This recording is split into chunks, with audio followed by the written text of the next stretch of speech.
Hello, so welcome to the first episode of Arsenal Ammo Check. Um, I just wanted to kind of give my thoughts about the season. Um, it's been a long one. I call it the Arsenal Ammo Check because usually when you go into battle, you check your ammo before you do, unless you're our team, not signing anybody. But that's not what this episode is about. I just want to kind of review what we've done this season and how I feel about it. And then I kind of go through everything. I have a lot of thoughts, and I thought I'd wait until after the Champions League, just because I was angry and I wanted to give myself time to kind of reflect on everything. So I've seen a lot of people rate the season, and I think I give it a 4 out of 10, to be honest. And five being average, I think I don't think we were even average this season. I think we had one competition in which we went above and beyond. But I mean, you have four competitions to win, and the other three we really didn't do much. So in the league, we finished second. Surprise, surprise. 10 points off of Liverpool. And then people will say, "Oh, that's good to finish second," but we weren't really in a title race. I mean, before we had the injuries that people speak about, we were 10 or more so points off of Liverpool to begin with. So the Champions League, we made it to the semifinals, which a lot of people didn't think we'd do. We got there, but once we got to the semifinals, I felt like we needed to do more. But like I said, I'll go into that about that a little bit more. The FA Cup, we got to round three. We lost to 10-man Man United on penalties. I would argue that we should have done better because Man United poor. They finished 15th. So, I mean, there's really no excuse going out to them in the third round. And then in the EFL Cup, Carabao Cup, as you may know it, we made it to the semifinals where we were dominated over two legs by Newcastle on their way to winning their first trophy in like 7 years. So, I know it's a little bit echoey. I don't know if I said it earlier, but I am in a empty room, so I'll try to get someone better in the future. So I wanted to go over the good, the bad, and the ugly for the season. So the good, and it's something that everyone will talk about this season. So the good of the season is the fact that we beat Real Madrid over two legs, and whatever you may feel about the manager, whatever you may feel about his tactics, it worked against Real Madrid. Real Madrid are big in Europe. They're biggest club in the world. That's not Manchester United. So I think it was a huge result to beat them over two legs, especially going to the Bernabeu and getting a result, a win. So we still haven't lost to Real Madrid. So that is positive. In the league, we did finish second, but we did have 27 injuries over the season. We lost our main striker, backup striker. We had Saka out for a bit. We had Odegaard out for a bit. We had Gabriel in the season. So I'll give props to Arteta because we did have injuries. Now, whether or not those were of his making, we can debate later. But we had injuries, and I think that finishing second, especially when we had teams like City who had a resurgence after kind of out of January, they stumbled a little bit, but they were coming back. You had Chelsea who won at Champions League football. We could have easily just dropped fourth. I mean, second to fourth, second to fifth really doesn't matter. But I think for league pride, I think finishing second when we've had a season that we had, I think it was a good thing as far as a positive that we can take from it. And then the last thing I think was good from the season, we did see two youngsters emerge. So we saw Miles Lewis-Skelly, who is a midfielder. We played him at left back, and I think he did a phenomenal job. He's still young. He had a couple bits where he got yellow cards, red cards. where I think that's just him being a youngster. You know, he's coming to the game, and I think it's different when you're in the academy. I think it's different when you know, play at a lower level, and then you come to the big leagues where you have to face people like, you know, Vinicius and you know, some of the tricky wingers that you have in the Premier League. So I think he did an all right job. He also made the England squad, which is great, because that gives us what, 3 players. I think it's Saka, Rice, and MLS. So I think that's great. And then you have the young kid Ethan Wanyeri. I thought he did a good job. He came in, you know, when Saka was injured, and he steadied the ship as much as we could have. He he's a spark, and I think he's going to be a big player. And I think the most important thing in the next couple of years is how we manage him, because I know that he'll want to be chomping at the bit to actually play and contribute to the team. So that's a thing that Arteta has to get through his mind, and see where we play him. I'd like him to play in the midfield. I'd like him to come in those games where Odegaard's not performing, or in the EFL and the FA Cup, to get some time to actually, you know, play, to be honest. So that's the good stuff. And now I'm going to get into the bad stuff. So we're going to do good, bad, and ugly. Bad stuff, semifinals. We haven't been able to get over the line in the semifinals in about 5 years. You know, we got to the semifinal against PSG, and I actually went to that PSG game, and I just remember, you know, we were excited. I was buzzing. I went to the Emirates. Me and one of my mates, who I get the season ticket off of every now and then. We went.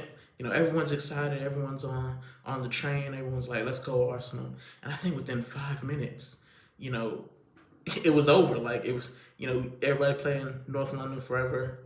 It was great. The atmosphere is good, and that first goal, I mean, you could hear a pin drop. It just, I think it deflated the whole rest of the tide, to be honest. But I want to talk about that tifo. That tifo is definitely part of the bad.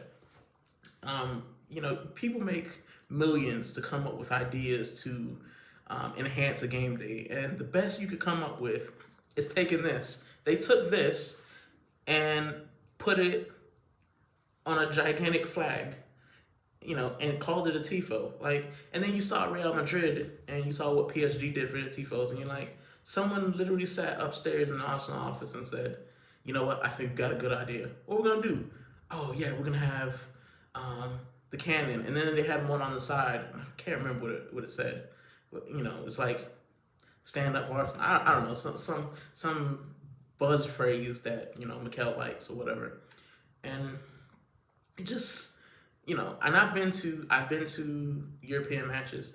I went to a couple of Sevilla matches. I mean, I was at Sevilla versus Real Madrid when Ronaldo played for them, and those were tifos. Those were fans just being lively, and I think that atmosphere was great for the first 10 minutes, and then it died out. And I think that's pretty much sums up the tie. I think we used all of our talent against Real Madrid, and then PSG, I think we just ran out of ideas. I think PSG, I mean, they won the Champions League, so they were obviously better than most teams. But I just think that if we had switched up the system, or maybe you know, allowed some of the young guys, Wanyeri, put Zinchenko in midfield, try something different, I think we could have gotten to the final. And do I think that we would have beat Inter Milan? I think we would have, yeah. I don't think it would have been the 5-0, but I think, you know, we would have got 2-1, because we always concede stupid goals for some reason. But I think we could have won the Champions League. And I think that as far as our manager and our board, they have to be sitting there saying, you know, especially the manager. I think the manager has to look at himself and say, you know what, I had a legitimate chance to win the Champions League, and I did not adjust enough. But I'm going to talk about some of that later. Let's see. Second bad of the season was the loss to United. Now, this annoys me because I know pretty much a lot of you watching will have Man United fans. I have yet to meet a Man United fan from Manchester. So everywhere around the world there are, except for I guess Manchester. I don't know. But we all have a United fan who, after they beat us in the League Cup, they're having a poor season. They beat us, and then you get the text messages, and you're just like, you can't say anything. I can't understand why a team that's supposed to be as good as Arsenal lost to the worst. This is the worst Man United we've seen in um, probably decades. I mean, I've only been following the Premier League for about 10 years, um, and I've never seen Man United this bad. But for some reason, they still manage to get a leg up on us when it counts. And I think that's the difference between our teams. I think that United, as poor as they are in the league, when it comes time to win against us, I think they do it. I mean, I remember one of my first um, experiences as an Arsenal fan, early experiences, like first couple years of following. I remember, Manchester United. I was in Spain, and a couple of my mates were United fans, as usual. And I'm talking trash. I'm like, yeah, we're gonna beat you. And I just remember Marcus Rashford. The man had on like a jersey like 45 or 43 or something. And he came on, he scored 2 goals, and I was like, this is crazy. Like, and I think we were good that season. And yeah, some unknown kid, Marcus Rashford, comes on, scores 2 goals, and we're looking funny. And I think United have a way of doing that when it comes to playing us for the title. I mean, if you look historically, Ferguson and Wenger, they always found a way to get it done, except for 3 times. But if you beat somebody 7 times and then you let them get 3, I take the 7 over 3. But yeah, I mean the League Cup was disappointing, and I was disappointed after. Yeah, definitely disappointed after the League Cup. And then another bad was, you know, we talked about Newcastle again, and it's just losing to Newcastle, losing to Manchester United in 2 cups that I just don't think in the last 5 years our manager's taken seriously. I mean, when he first got here, he won the FA Cup. I remember Aubameyang just taking over and, taking the game over and winning us the FA Cup during lockdown or COVID, and it was a good feeling. Like, it was a good feeling to know that we won a cup. And I'm just, I'm a fan of some sports teams that just don't win. I'm a Miami native, so I'm a Dolphins fan. I'm a Hurricanes fan. I haven't seen the Dolphins win in over 25 years. I haven't seen the Hurricanes make a national title game since 2003.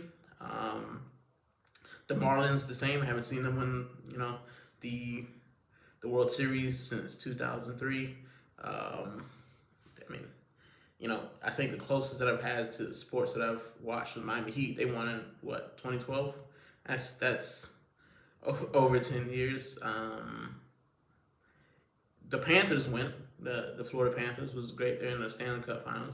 But I'm not that big. I'm not that big a hockey fan. I do follow them.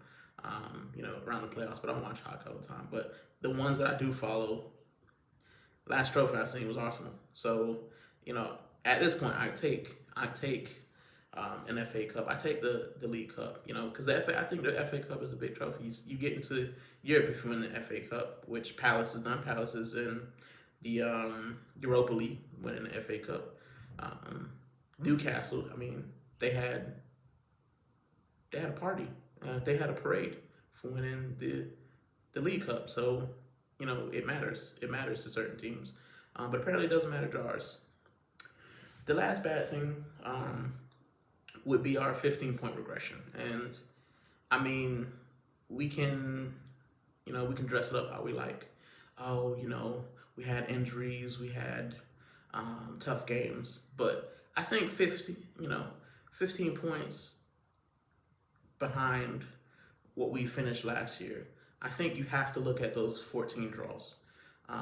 We dropped a lot of points this year, especially from winning positions. I think 9 of the 14 we had winning positions, and for a team that boasts of being good defensively, drawing a game that you were winning, especially late, it's not the hallmark of a good defense to me. I think what we tend to do, and you see it a lot over the last couple of seasons, is we go ahead And instead of actually just attacking, and trying to get 2 or 3, we're 1-0 to the Arsenal. We just sit behind the ball and kind of wait for that other team to come onto us. And I think that's a problem. I think the biggest problem, as far as the negative, is the low block. We can't beat teams with the mid to low block, and then what it does is it leaves us very vulnerable on the counter, which is basically what happened in the Champions League. I mean, that goal, we started on their end, and they sat back a little bit. They broke. Dembele got space, Kvara got space, and that was it. That was the game. And I think, and all they had to do was sit behind the ball for the other 85 minutes, because we don't have a goal threat. We don't have someone who can break the lines and actually get that final ball in. And then sometimes when we do get in the back of their defense, we like to pass it into the net instead of just taking a shot. So, but it's the football from last year has definitely regressed as far as the system. It shows in the point table. I think if we keep hold of those 9 wins, I think we're having a very different conversation. I mean, we're still, we're still in the title race, and I think that has to be looked at, whether you have injuries or not. Being in a game and having a winning position, I think, you can't really blame that on injuries, because you got the lead with the injured squad. It's just actually holding on to a lead, and I think a lot of people aren't really focusing on that. They're not actually looking at that. They're focused on, we had injuries and that's why we lost, and Martinelli was poor.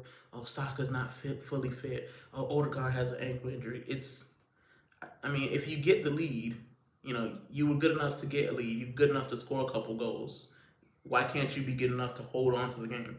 And I think that's a system thing. I think once we get a lead, we just change what we're doing, and it just allows teams to come and actually win the game. And I think the manager, like I said, has to look and look at himself and say, maybe it's me. Maybe I just need to stop being so afraid when we go ahead and just, get 2 or 3 goals and then sit back. Don't sit back after 1 goal. All right. So the last bit of this is the ugly. And I kind of touched on it a little bit, but injuries. So we've had a lot of hamstring injuries. I think Saka was a hamstring. Kai Havertz was a hamstring. Timber has had some hamstring issues. Gabriel is a torn hamstring. We've had 6 or 7 hamstring injuries. So, I have kind of a medical background. I used to do, kind of, I wouldn't say sports medicine, but medicine of people who are very active. And a lot of times when you get a hamstring injury, it comes from overexertion.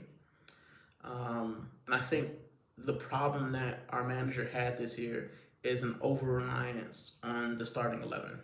And I think you can't compete on all fronts if you're over-relying on the starting 11. And what it does is, if you're not rotating, if you're not giving those young players a chance, if you're not giving your rotation players a chance, then you burn out the starting players, and that's where the injuries come from. And I think people are saying, he had injuries, but we also need to look on the other side and say, why do we have those injuries? Was it our training pitch? Was it the way we train? Was it training too much? Was it playing too many games? Like, no one's actually looking into that. They're saying, we had injuries and we weren't good. But we didn't have injuries last year.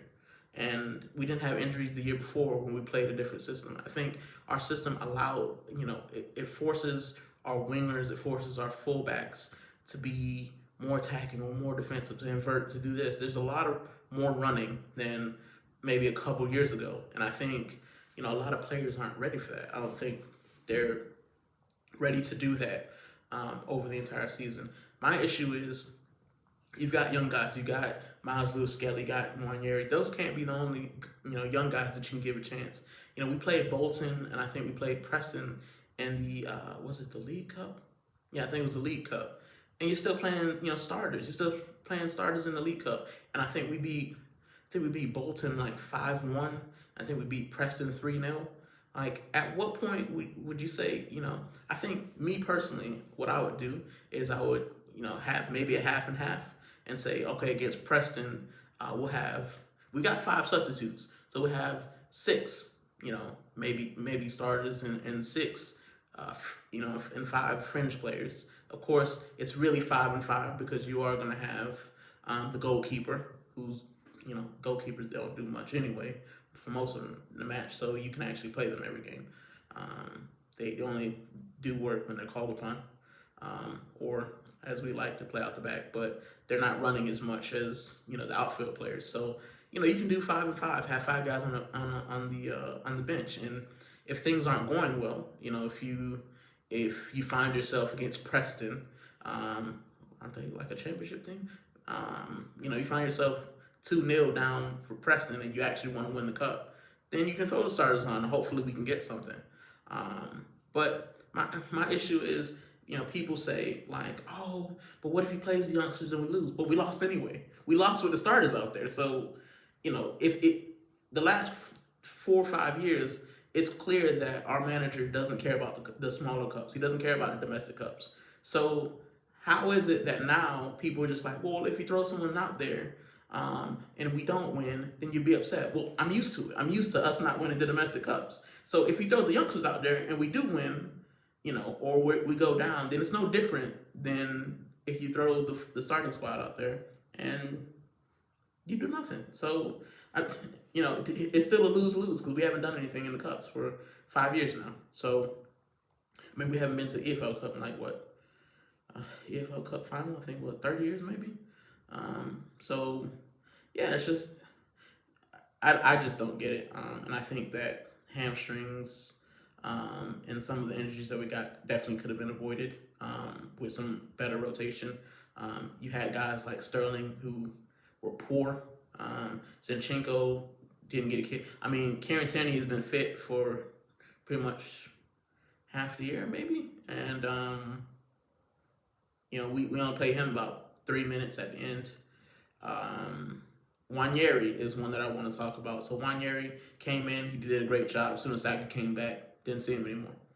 And I think that's an issue because I feel like Wanyeri was a guy that you probably could have played in Odegaard's absence. I think you could have rotated. I think he's good enough.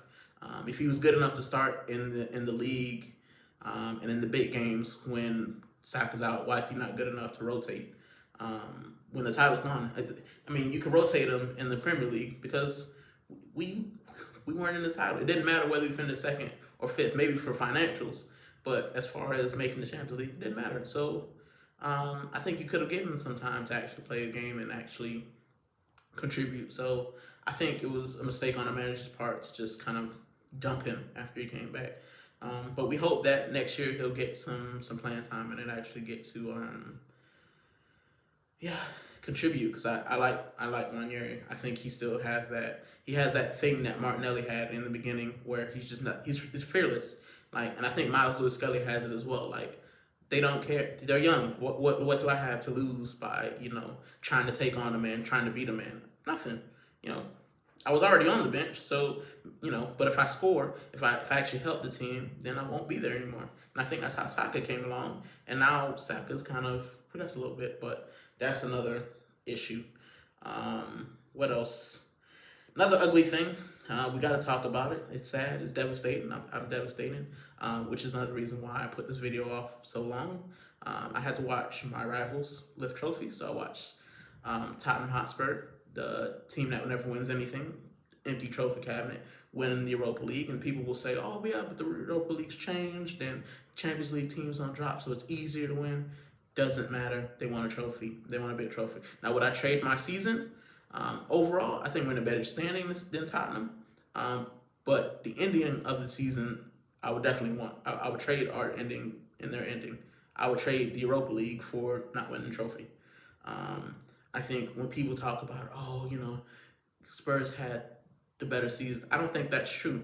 I think that Arsenal had the better season. Spurs had the better ending to the season. And we weren't in the competition, so you can't really be upset, because I think if we were in the competition, I think we'd be holding the trophy. But it is kind of sour that we we never reached the final of that competition. We lost to Unai Emery, we lost to Ammer, we lost to pretty much everyone. So we never got to a final, and then you see Spurs. So now for the next 6 months, actually next year, until the Carabao Cup or the next Champions League, Spurs have bragging rights, and it's kind of crap. Chelsea, shameless club, talking about we completed football in that third tier. I mean, they were playing like teams I've never heard of before, but trophy's a trophy. They've won it all. I'm annoyed because I've seen, since I've been an Arsenal fan, I've seen them win the Champions League. I've seen them win the actual league. I've seen them win the Conference Cup. I've seen them win trophies. I've seen them win trophies, and during our best era, we have won nothing. So it's tough. It's tough watching Spurs and Chelsea's, London rivals. I've watched Newcastle lift a first trophy in 70 years. I've watched Crystal Palace lift their first ever trophy. And 5 years later, the Arteta experiment, I still have yet to see Martin Odegaard's armpits. I haven't seen him actually lift anything. Oh, no, Community Shield. I guess we count those now. We don't, because just Community Shield. But, which leads me to my next point, and the ugliest thing of the season. Mikel Arteta. As you see, I haven't really mentioned him by now. It just says our manager, because I'm very mixed. I'm very blah on Mikel Arteta, to be honest. Was I happy when they appointed him? No, I will admit that I wasn't happy when we appointed him, because I thought that Unai Emery was a better coach. Yes, he had lost the dressing room, but I think that was part of a plan by the board to get Mikel Arteta, because if you think about it, when Arsene Wenger first left, they wanted Arteta. The fans started groaning, and they said, we can't go for Arteta, we got to go for somebody else. So they got Unai Emery, and instead of making him the manager, they made him the head coach, which means that he had no say in transfers. And then we just kind of, he said he wanted Fabinho and Zaha, and we got Lucas Torreira and Nicolas Pepe.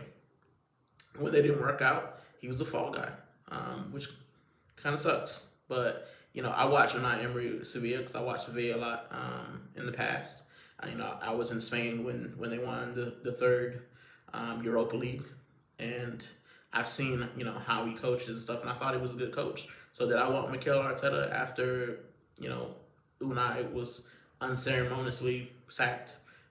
I will be honest, no, I didn't. But first couple seasons, I was like, give him a chance, because, like I said, I'm a Dolphins fan. I've seen Mike McDaniel. First season, it looked good.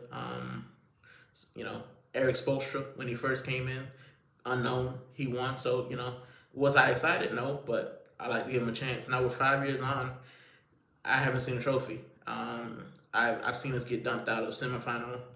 I haven't seen us reach a final, and I'm not happy. I'm not happy with that. But what I'm really not happy about is the excuses that come. So, after PSG, he was talking about, we were the better team. Even the PSG bench said we were the better team. And then, real manager, Luis Enrique, comes out and he says, I didn't say that. I don't think we were. I think we won. And then I think a couple of days ago, he was talking about, hard teams he played in the Champions League. And he said Villa and Liverpool. And he didn't mention us. But my thing with managers is, I like honesty. I like honest managers who will say, you know what, we just weren't good enough.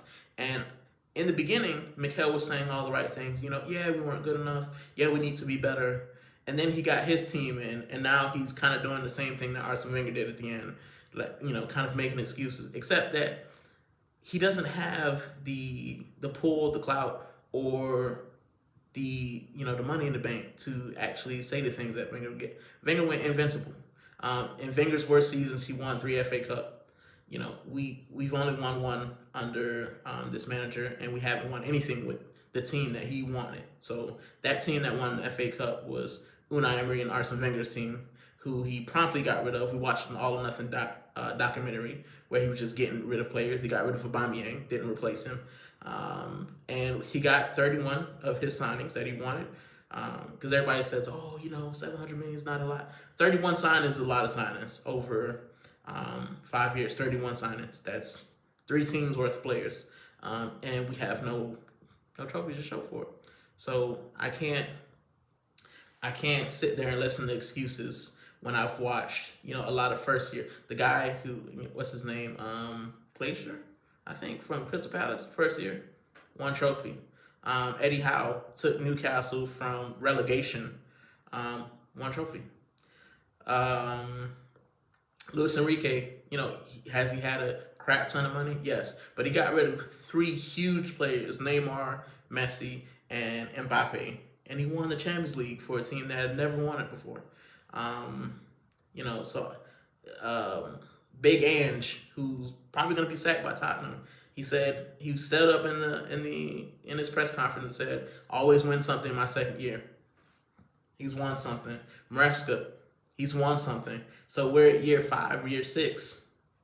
I'm still waiting. I ain't got nothing. I don't have anything to show for the last 5 years of being an Arsenal fan, except nice merch. I got this. We drop merch every week. We drop. We lose. There's a new collection, hybrid collection. We don't make a signing. Ooh, there's a new N5 collection. That's crazy. That's crazy to me. And our manager makes excuses. XG, injuries, referees. There's always an excuse, and I don't think the fan base is gonna take it next year. So, yeah, to wrap up, like I said, I think the season was a 4 out of 10. I think the 3 points that I gave it were because of the Champions League got to the semifinals. I think we stood up and were counted, but I had to take points away because we didn't do anything in the other cups. We didn't do anything in the league. People were saying, like I said, injuries about Liverpool. We were 10, 12 points behind them before we had the injury crisis. So, and I just don't think we were going to catch them anyway, not the way we were playing. But yeah, that's where I am with the season. I'm disappointed, to be honest. The real way that I feel is I'm very disappointed in how the season went. I think that it started with the transfer window. It was underwhelming. We've needed a striker since Aubameyang left, and we haven't actually addressed it. And I think, regardless of how our manager wants to play, you need a striker to take that pressure off of the wingers. You need, attacking midfielders to take that pressure off of the rest of the team. And I just don't think we've had that in the last couple of years. And I think that I'm extremely disappointed because, like every fan, every year you think this is going to be the year. And I think that our manager has thrown away his chances to get favor and get on side with the fans by just being stubborn. And it's the same kind of thing we saw with Wenger. People were telling Wenger he had to leave. He was making top 4. And the thing that it kind of annoys me, especially with the ending of the season, is that you've got fans saying, "Oh, give him more time. Give him more time. Arteta's turned it around. He's made us not a banter club. He's made us, we were 8th." And people forget that we were 8th because of Arteta. Like, Unai Emery finished 5th.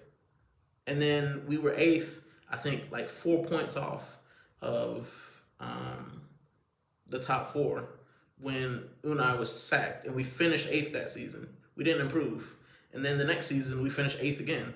And then the next season, we finished 5th. Like, in his first 2.5 seasons, we didn't sniff the top 4. Now, we did finish 2nd in the next season, which no one expected us to happen. But we bottled the league from 8 points up. The next season, we kind of did the same. And then this season, we weren't even close. We weren't even close to Liverpool. There was nothing to bottle because the season was over in December. I think it was over in September, to be honest with you. But, yeah, I'm just kind of, fed up with excuses. I'm disappointed.